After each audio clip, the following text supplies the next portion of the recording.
我今日嚟到富泰村嘅單位，咁呢個單位喺我哋有睇我哋 Facebook 嘅客人亦都知道我哋喺2月17號交樓嘅。咁呢間屋做咗3間房嘅佈局，亦都做咗產地批灰油咗，同埋做埋地台嘅洗手間亦都做咗全拆嘅工程嘅。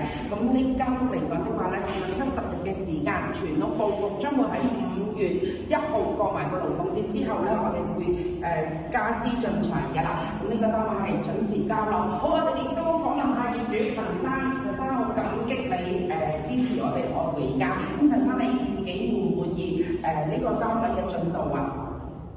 滿意啊！好，多謝先。咁有冇話對我哋前線有咩同事可以再改善下我哋嘅服務咧？改善諗唔到有啲咩改善。好啊好啊。咁對我Abby 嘅設計，你覺得係點樣咧？Abby 嘅設計而家睇圖係 OK 嘅，係啊，同埋暫時而家啲環境都 OK 嘅。好，咁多謝晒陳生陳太。咁首先好多謝陳生陳太嘅信任啦。咁愛回家即將為你哋每一位家庭寫下愛回家嘅感覺。